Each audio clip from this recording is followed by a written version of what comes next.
right, to be determined. I don't know what to call this. Is this going to be a Wednesday show? What are we going to call this, Trebs? Show. To be determined show. If that was the case, it'd be what? Episode 34? No. Or it could be Wednesday show episode 1. Nope, just show. That's how we're going to brand it. Because it's unique. Just show 1. Just show 1? Yep. Okay. So no episode, just show. Just show. Okay, I see where you're going with this then. I gotcha. All right. We're trying to go to like a 3 days out of the week type deal. We've been asked by listeners, subscribers, whatever you want to call it, to expand the programming.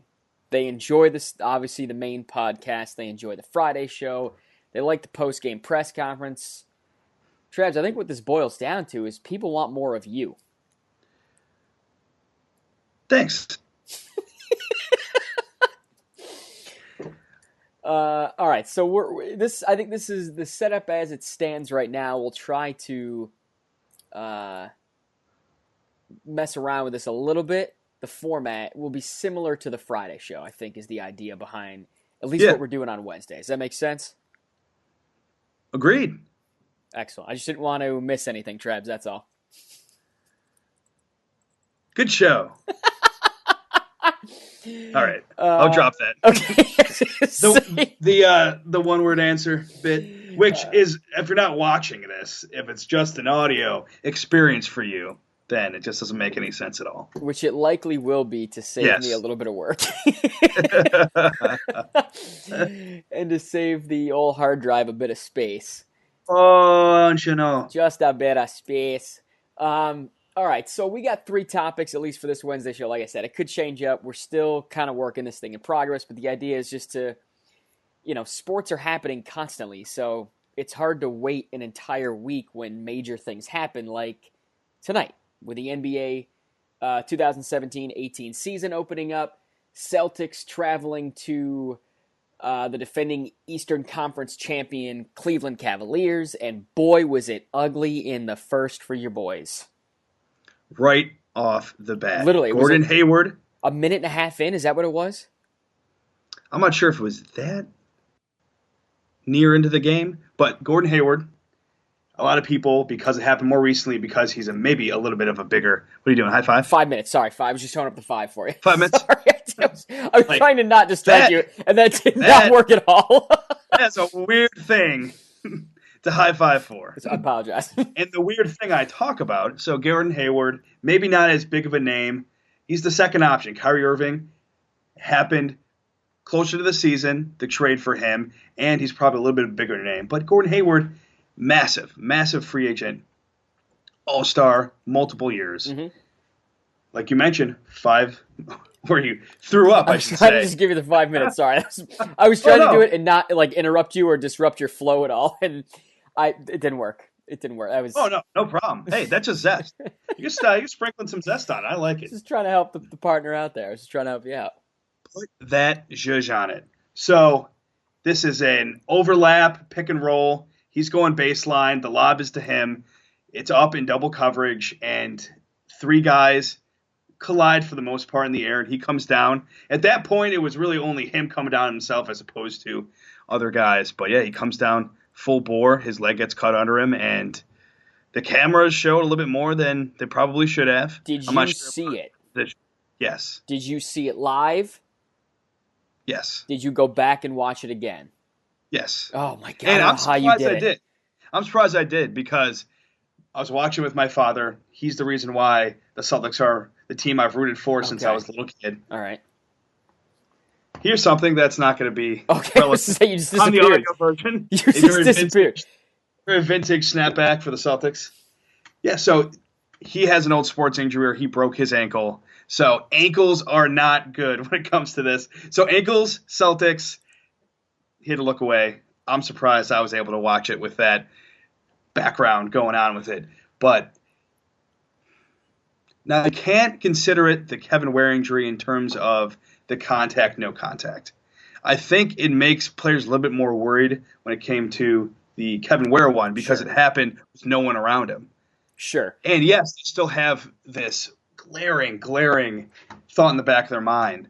This could happen to me at any point. And granted, that happens contact or no contact. Geez, we saw with J.J. Watt right after, seemingly, I guess a couple minutes after he gets hurt, or somebody that is in his game on a kickoff return, I think it was the opening one, gets hurt. He has that thought I just said. Mm-hmm. This could happen to me at any time. In his eyes, he looks distraught, and then sure enough, he's out for the season not long after. And that's what you saw. The reason why it was like the Kevin Ware injury is because of the reactions. Immediately, the Cavaliers bench, the opposing bench crumbles emotionally. Now, everyone on the floor, for the most part, falls to the ground in agony.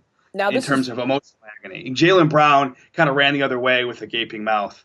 And then just guys brought to tears. I mean, Kyrie Irving, Marcus Smart, Shane Larkin in that huddle for the Celtics right afterwards were crying. Now, listen, this is what you say that guys maybe what was the phrase you used? Aren't as worried about this injury as compared to the Kevin Ware one because it's a Kevin Ware was non-contact. See, I think guys are more concerned about this because there was a cluster around.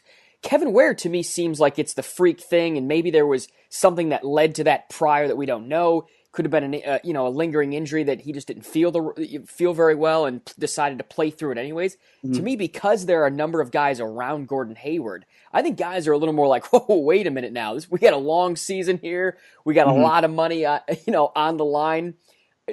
Maybe you grab that rebound. I'm not going to go as hard if there appears to be a number of guys out of the hoop. See, I think guys become more cautious because of this, and simply because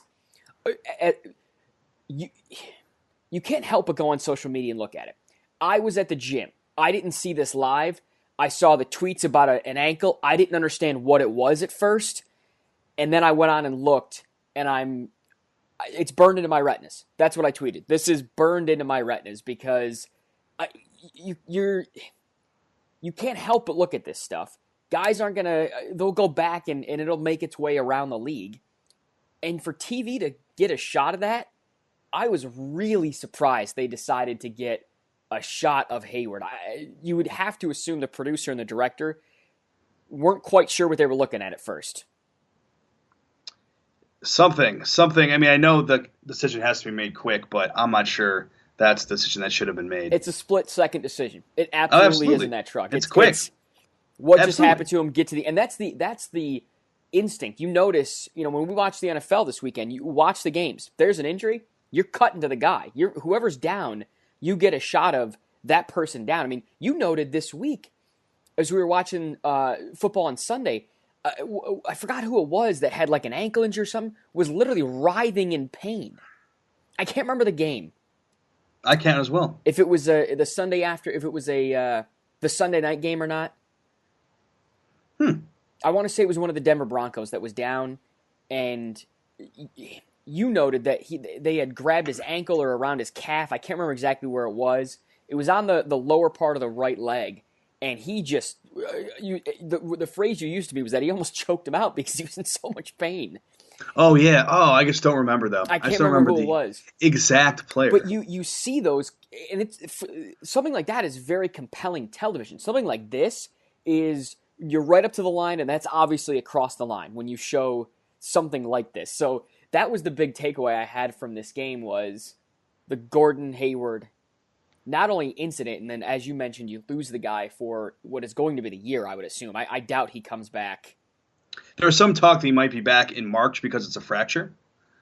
That's interesting because I guess Brad Stevens said afterwards that it is a fracture of the lower leg is what he was told, and a dislocated ankle. Mm-hmm. So I don't know if the dislocated ankle complicates things. Let's move to the game.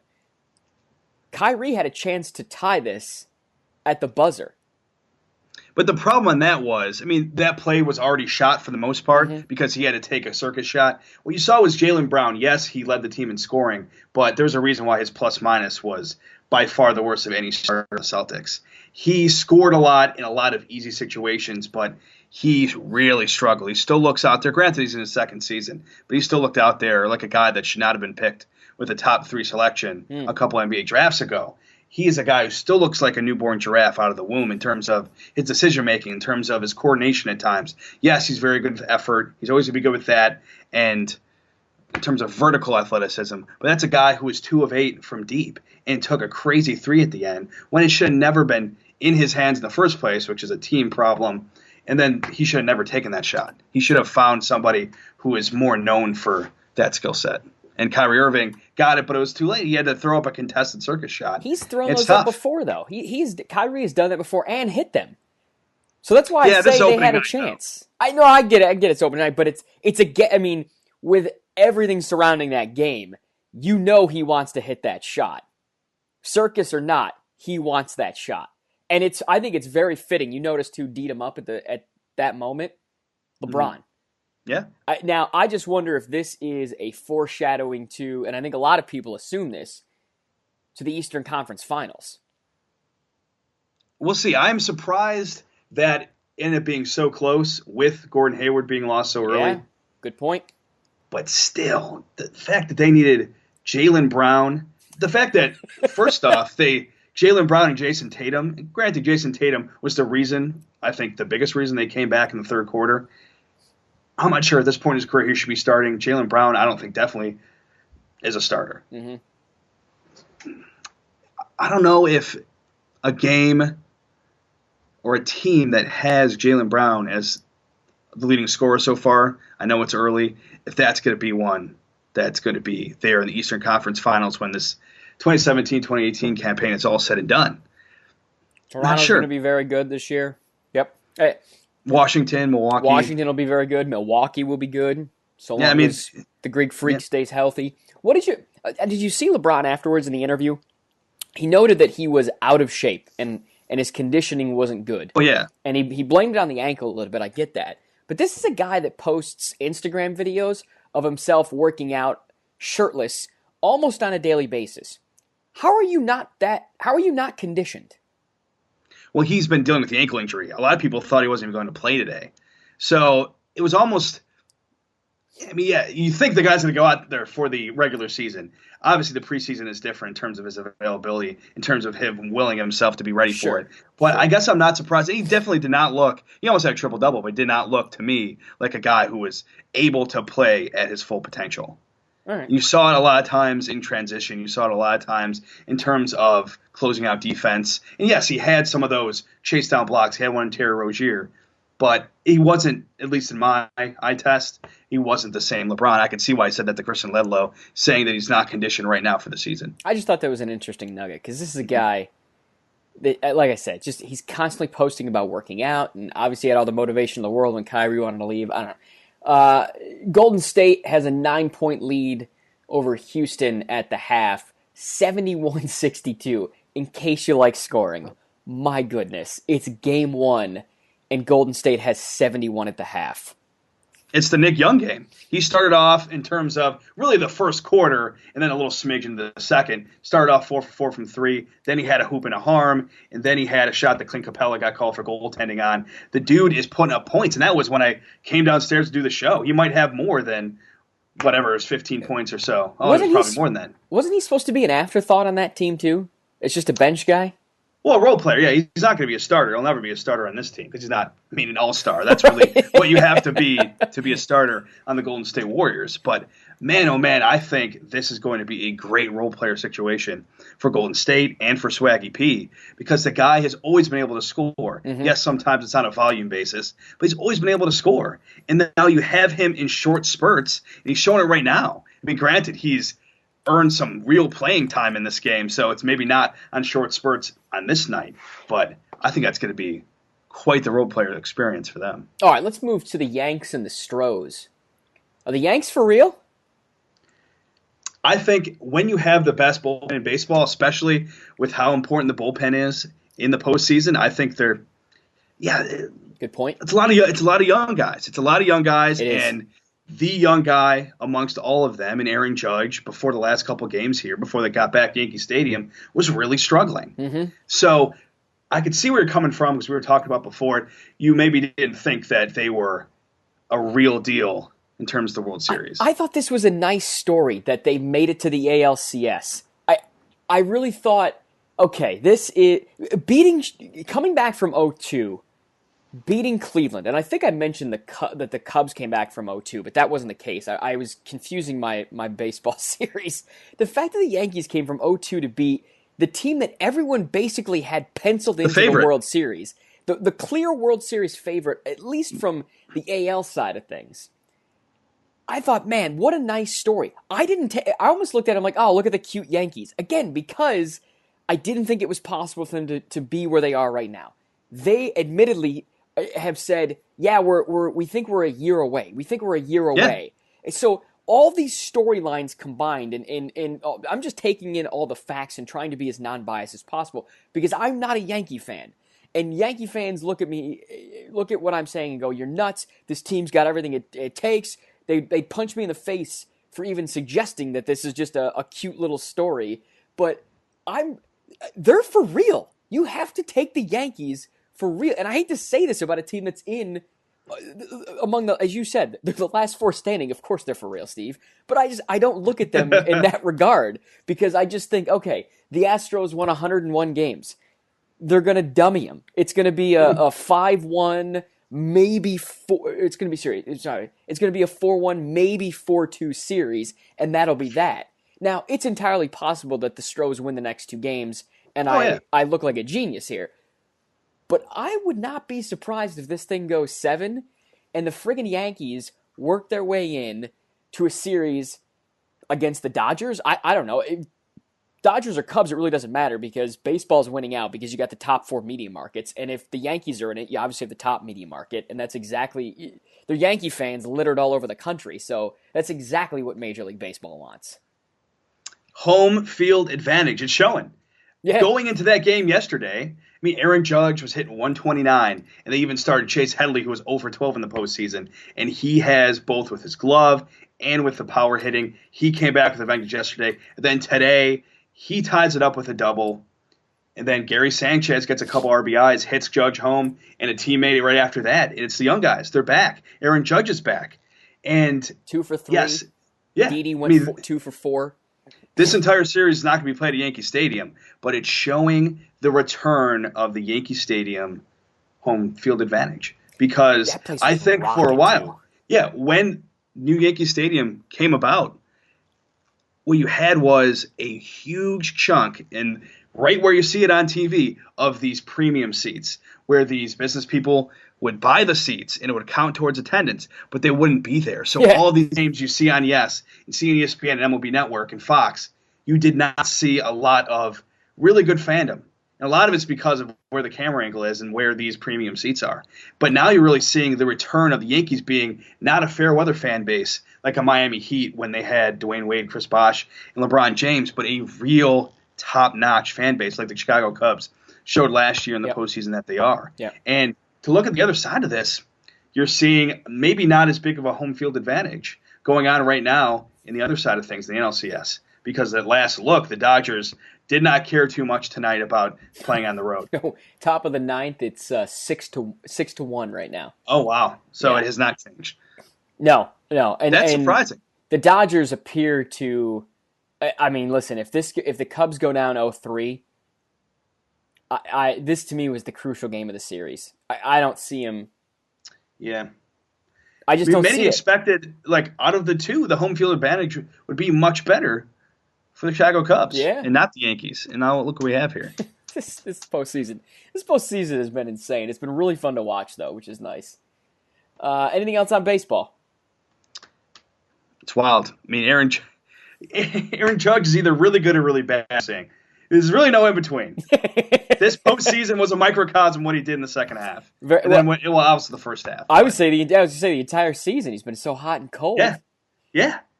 All right, let's go to the Sabres. I don't even want to talk about them. I really don't.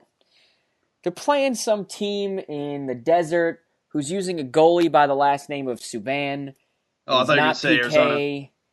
It's Malcolm. The Sabres are now 4-1 in the third. 4-1. 4-1. It was 3-1 after 2. It was 1-1 after one period of play. Uno. The Sabres, Alex Tuck, the Beeville native, by the way, got his second of the year. On this show, we will only refer to him as Alex Tuch, just Tuch. because he's a hockey player. And if it was the Canadian way, he probably could get away with it. But anyway, Yeah. O'Reilly gets the first and gets his first of the year. Nice to see O'Reilly get going. Yeah, how about that? Uh, But you mentioned Malcolm Subban. That got all of his elbow and somehow still made its way in. He had no Yes. idea where it was. Yeah. You don't feel it? I mean, I know you're padded up, but it's made him look kind of bewildered. And, geez, in his first start as an NHL goalie, he looked pretty good a couple games ago. But today didn't start off too well. The Sabres have taken, I believe, 5 penalties. It's too many. That's far too many. 5 too many, some might say. 5 too many. I mean, listen, you get one. I know. That's not realistic. But the offense for this team is pathetic, quite frankly. I'm just going to click through here. Vegas looks very good, by the way. They're 4-1. They've got 8 points on the year. That's insane. This Sabres team has put up, let's get a quick count, 2, 5, 7, 9, 11, 12 goals in 6 games. That's simply not enough scoring. Wow. And it's called 13-7. It's like high school score. Basically averaging 2 goals a game. It's not going to get it done. Ike had a nice game in LA. Chad Johnson played well against Anaheim. Somehow they squeak out a win against Anaheim. That I don't get at all. Yeah, that's the game they win on this West Out Coast of trip? all 4 of these, I figured the 2 that were winnable were Vegas and San Jose. They lose to San Jose 3-2. They get dummied by LA 4-2. They beat Anaheim for their first win of the year. That makes 0 sense to me. Phil Housley, it's looking like he likes Chad Johnson more than Robin Lehner. It's become more and more evident that Robin Lehner is not the answer. And the skeptics, when he initially got traded here, appear to be right, at least at this juncture. Now, I don't know if there's some lingering injury with him or what, but this guy has really, it's been such a tumultuous situation since he got traded to Buffalo. Came in with really high expectations after what they gave up to get him. He has the high ankle sprain right away, had conditioning problems all that year, had conditioning problems his second year. Now he's back for his third year with a new regime that apparently doesn't like him, and he's already a goalie that really needs to have confidence instilled in him because he's mentally not that strong. It's the most polite way I can put it. He has plenty of viral videos kind of freaking out, that's for sure. So while you can laugh at it and it makes for a good Twitter time, when times are rough like this in terms of production on the ice, you're like, oh, okay, well, when you look at that a different way, it's not great. Well, and I see what Phil Housley's doing here. He gave the first 2 to Lehner. You give the second 2 to Johnson. It's a 4-game road trip out west. I get that. Lehner still played a majority of the games as it stands right now. The defense doesn't look good. On paper, this team is significantly better than what is actually being presented on the ice. Rot. Yeah. Rot. Listen, they're coming home to play Vancouver, then they go to Boston. Boston's a little banged up. Detroit's better than a lot of people think. Columbus is a really good team, and you got to go at Columbus, and then you host San Jose. It's the next 5 games are not easy. So, do I see another win on here? Sure, I thought Vegas would be a win. Because Vegas hasn't played very good teams. That 4-1 record is deceiving. They haven't played very good teams. Boston, you think you might get a win, but it depends on how they feel. Detroit, that's not a guarantee. Columbus isn't a guarantee. Columbus is a real good team still. Torts has not worn out his welcome there. And San Jose is not a good team, but you still lost to him. So, listen, this roster still needs a lot of work. And I didn't think it It did the past few years. I'm wrong. I've been wrong, and I'm willing to admit it now. This roster is not ready. It's not. It's nowhere close to being ready.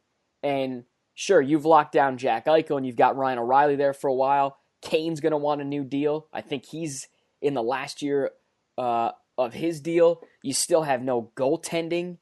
This roster, the defense isn't great, and if you're going to build from the back and go right up the middle, you got to get centers and you got to get defense. The supporting cast here is just not good.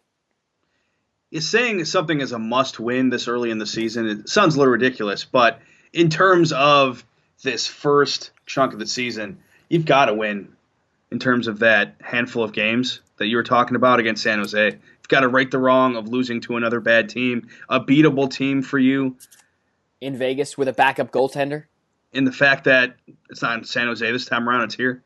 So, yeah, this is I know Joe Yerdon said on the podcast 2 episodes ago that it's not time to hit the panic button yet. But I want to see I want to see where they stand at the end of October as we enter November. I want to revisit this, which will be on an actual podcast as I'm looking the Sharks and Sabres play on the 28th of October. I would like to revisit after that and just see where we're at. And listen, if they go on a run and get 4 out of 5 wins in the next 5, okay, that's 5 good opponents. You got 4 wins. Now you can start to see some progress. But I've yet to see anything. I've yet to see anything that would make me believe that this team is capable of turning it around and being competitive this year. I know they had a day off in Las Vegas, but I'm sure they'll be very happy to come back this way. You would hope. It. I don't know. I'm baffled by this team. 4-2. Okay, so at least it. Let's see who got it. O'Reilly with his second.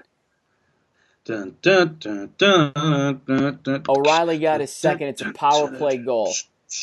Jack got the assist. Kane got an assist. So an apple emoji. An apple emoji.